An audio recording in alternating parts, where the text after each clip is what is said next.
Shout out to Leonese Williamson for sending me this story from NBC News. So you see the title right here. And when I saw that it happened in Utah, I already knew that this wouldn't surprise me at all. I mean, it's the Mormon state. Do you know the type of activity they engage in out there? I think the last time I did a story about Utah was dealing with some racism that came from this time a university. Now they have it on a more smaller scale. Now it says students at a Utah school allowed to opt out of Black History Month activities. You want to know what's so interesting? Granted, a lot of people, especially some Black people, don't really like the idea of Black History Month because we feel like our history should be celebrated all year. And also because we get the shortest month. Even on the leap year, it's 29 days. But notice how a lot of people can have the option to not celebrate Black History Month, but are expected to celebrate everybody else's heritage, while at the same time exploit the history and the culture of the same month that you don't want to celebrate. Amazing, isn't it? It says a charter school in northern Utah that is allowing parents to opt students out of its Black History Month curriculum has sparked a debate over if parents should have the option. Maria Montessori Academy director Micah Hirokawa said on the school's Facebook page on Friday that he reluctantly sent out a letter explaining families are allowed to exercise their civil rights to not participate in Black History Month at the school. Now listen to that. He said that they are allowed to exercise their civil rights to not participate in Black History Month. Civil rights and Black history. Imagine that. Something that Black people fought, that Black people more on, if you really think about it, got on the back end, or for something that we should have definitely got on the front end. Hirokawa said few families asked not to participate in instruction related to Black History Month, but he declined to say how many parents or their reasons for making that decision. Translated, it's a lot of them, and the reason is because it says Black History Month. And speaking of Black History Month, let me take it back a little bit. And this has nothing to do with Black History Month. On my Instagram page, I used to always post screenshots of whenever I uploaded a new video, and that was on my original channel back when my channel was very growing still. And remember, y'all, I had did a White History Month for the month of June. I would post up the screenshots to let my people know that a new video was posted.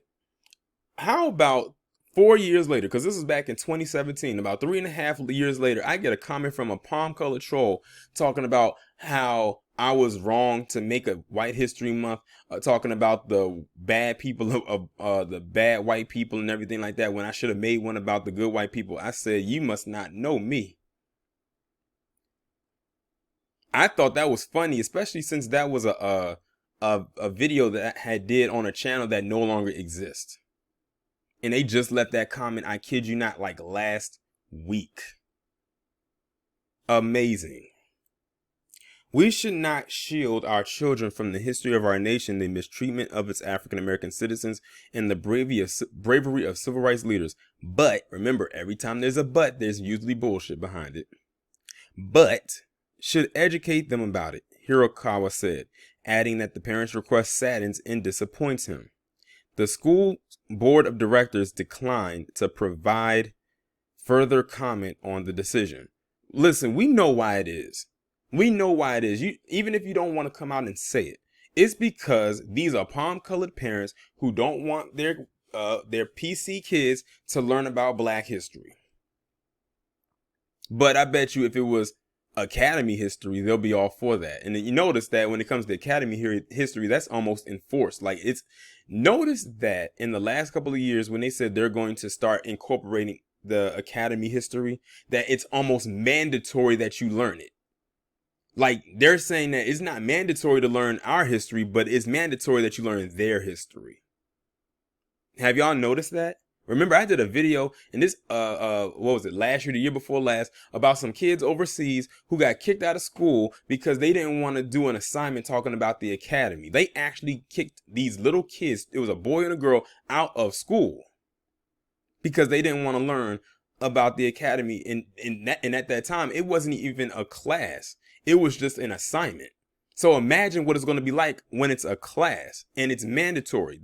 The key word there is mandatory. Look at whose history they are making you have to mandatory, not mandatory. Let me rephrase that. Have to learn on a mandatory basis versus those that you can choose to learn about. Like if I had to do it, like break it down like this. If Black history was a semester, the academy history will be for an entire year. If Black history was just an assignment, the academy would be a class. If Black history was an elective, the academy would be a class you have to take in order to graduate. Are you seeing where the parallels are coming? And not the parallels, but where I'm coming from, I should say.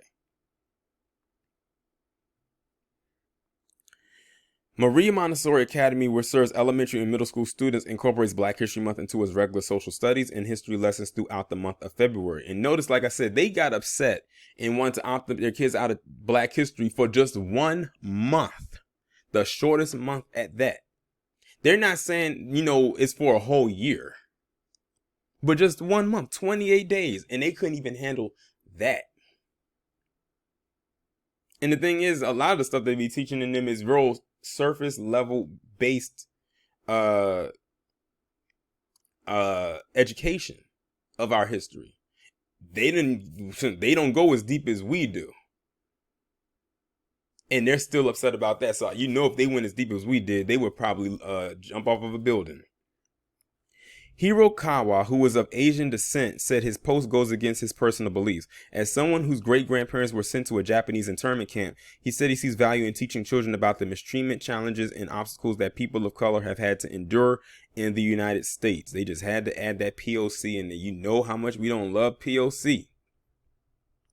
Data from the Utah State Board of Education shows the academy has 322 students and only 3 are Black, while about 70% are white.